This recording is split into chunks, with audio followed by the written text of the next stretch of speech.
Theodore. He's a tugboat and a friendly tugboat too. A friendly tugboat too. Oh, Theodore likes to do the things that friendly tugboats do.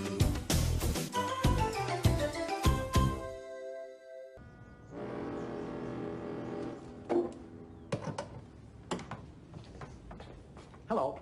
I'm just having a little trouble this morning. Yeah. It seems 3 ships have arrived at the big harbor at the same time. Yeah, and the last one? He's trying to get in ahead of the other 2. Here they are. Oh, see? Oh, I'd know that honk anywhere. Yeah, oh yeah, that's him. That ship doesn't want to wait his turn. He's acting just like George when he was having trouble waiting his turn.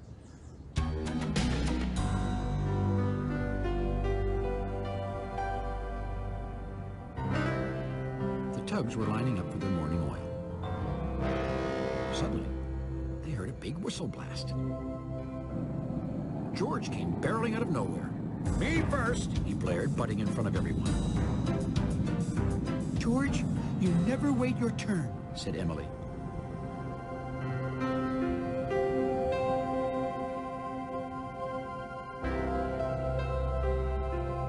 A little later, the tugs all met over at Brunswick's dock. The barge was straining under the weight of a giant load. This morning, the tugs were practicing heavy towing. They lined up behind Emily, who was first. Emily had 2 tow ropes tied onto Brunswick. Slowly, she began to tow the barge. "2-rope tugging," smiled Foda, who always loved clever ideas.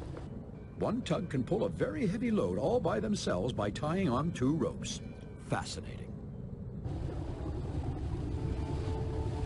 The more George looked at the bursting barge, the bigger his eyes grew.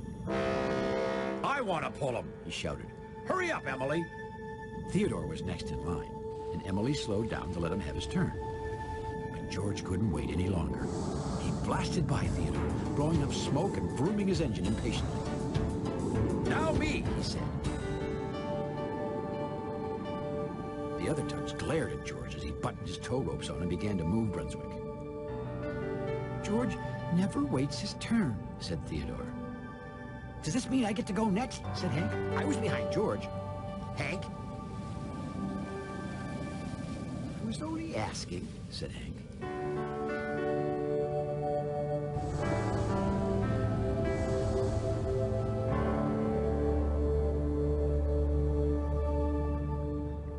Later that afternoon, Constance, the Coast Guard ship, arrived at the Great Ocean dock. By the look on her face, the tugboats could see right away that something was wrong. "I saw an iceberg on the ocean," Constance told the dispatcher, catching her breath, "heading straight for the harbor." This was serious. The tugs knew that if an iceberg were to come into the big harbor, it could hit docks or ships or even Benjamin Bridge, and it would do terrible damage. The dispatcher turned to see which tugs were free for the big job. "Emily, George, and Theodore," he said. "Please proceed immediately. We must stop the iceberg." Without wasting a word, the tugboats set off. First, the tugs went to Shediac, the shipyard shed, to get extra strong, extra long tow ropes to tow the iceberg. "Me first," shouted George, butting in the front of the line again. "He never waits his turn," said Shediac.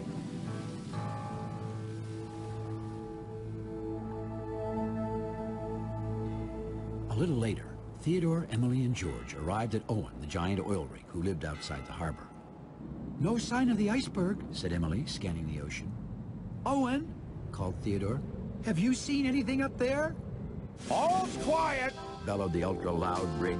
"Quiet as a clam's cousin." "You mean you haven't seen any icebergs?" said George. "No siree, Bob," blared Owen. "That's funny," said Emily. "Constance said the iceberg was heading this way." "Nothing out there but that big old island," Owen hollered out. "Island?" repeated Emily. "In the middle of the ocean? There are no islands out there." The tugs turned to see the outline of a giant iceberg appearing on the edge of the ocean. Oh, that big old moving island.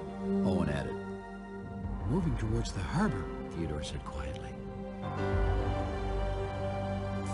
The tugboat steamed out towards the iceberg.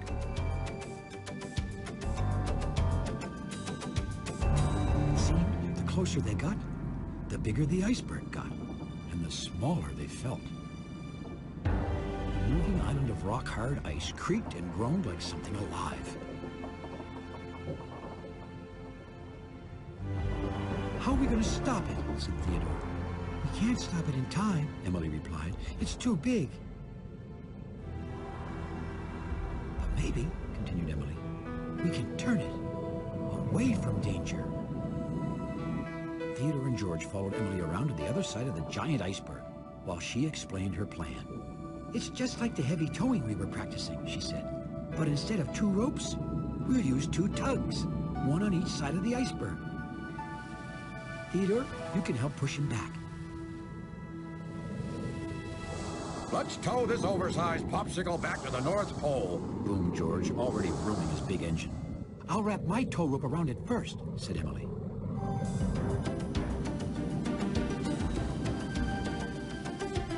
She started to float around the iceberg with her extra strong, extra long tow rope, like a lasso. Me first, George shouted right away. And instead of waiting for Emily to finish taking her tow rope all the way around the iceberg, George rushed right on around with his extra long, extra strong tow rope. George, Emily whistled when she saw him rushing towards her from around the other end of the iceberg. You never wait your turn. I'm going around first, insisted George, getting caught up in Emily's tow rope. Hey, he said. You tangled me in your tow rope. I'll back up, frowned Emily. Me first, shouted George. Well, George went one way, Emily went the other, and soon there were 2 extra long and extra strong tow ropes all tangled up in one extra strong, extra long knot. Now look what you've done, said Emily. Well, I have a better plan anyway, interrupted George. George gunned his big engine and began blasting forward and barreling back, trying to yank his tow rope free. Emily was so upset at George, she began barreling and blasting too.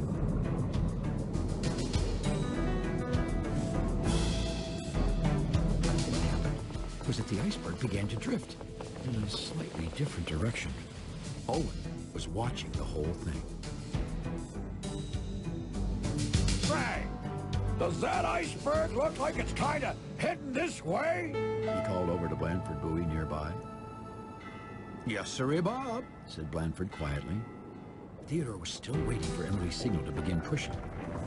And the iceberg began making some very nasty noises.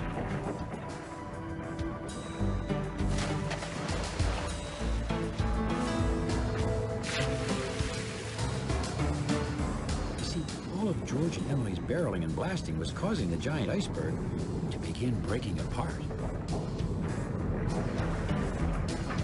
The loud whistle made them look up. It was Theodore. The iceberg is breaking up, he cried. George and Emily saw that sure enough, the giant iceberg was beginning to splinter into pieces. And it's heading towards Owen now, said George. Except it won't be just one giant iceberg, said Emily. It'll break up into lots of little icebergs. And lots of little Owens, shivered Theodore. Well, how could this happen? Said George. You didn't wait for me to tie my tow rope around the iceberg first, and that's why our ropes are tangled now, said Emily. George, you never wait your turn. Well, why didn't you say something in the first place? Said George. Theodore and Emily knew there was no time to explain to George that everyone always told him to wait his turn. Right now, they had to turn that iceberg away from Owen. We have to untangle your tow ropes, said Theodore. Emily, you start first. Float that way. Emily moved where Theodore told her to. And George waited until Theodore told him where to move.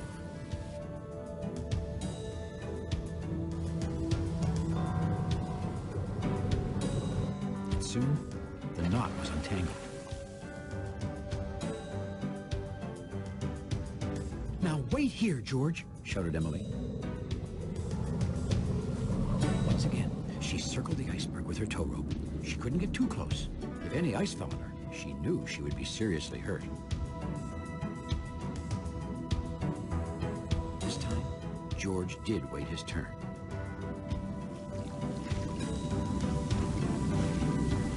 And when Emily was ready, he circled the iceberg with his rope.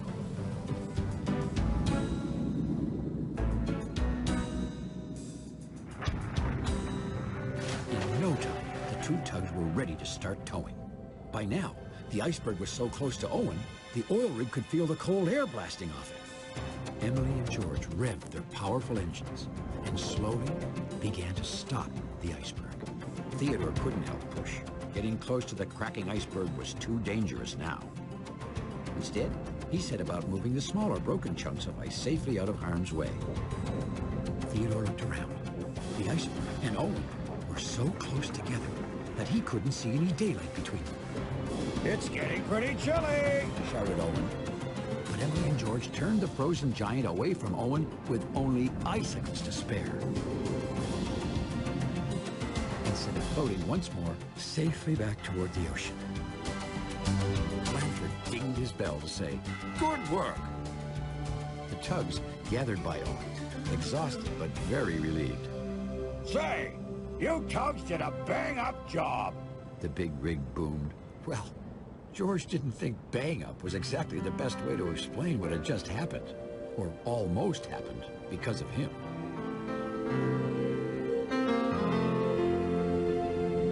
The tugs hurried back to the great ocean dock. The sun had set, and that meant it was almost storytelling time. They all wanted to tell the other tugs a terrific story, all about the iceberg that almost got away. George floated right to the middle of the circle to tell the story. But then he stopped. He bit his tongue and just about burst a gasket, trying not to tell the story first. Everyone watched in surprise as some steam escaped from his stack. Theodore and Emily grinned. "George," said Emily, "I think it's your turn to tell a story tonight." Well, George was holding his breath so hard that when he let it out, he made a long, loud whistle. Finally, he could tell the story, but first, he just had to laugh. And all the tugs had a good laugh about that.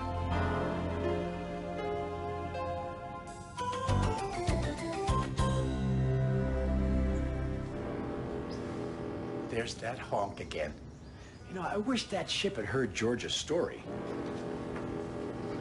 Yep, he's still out there.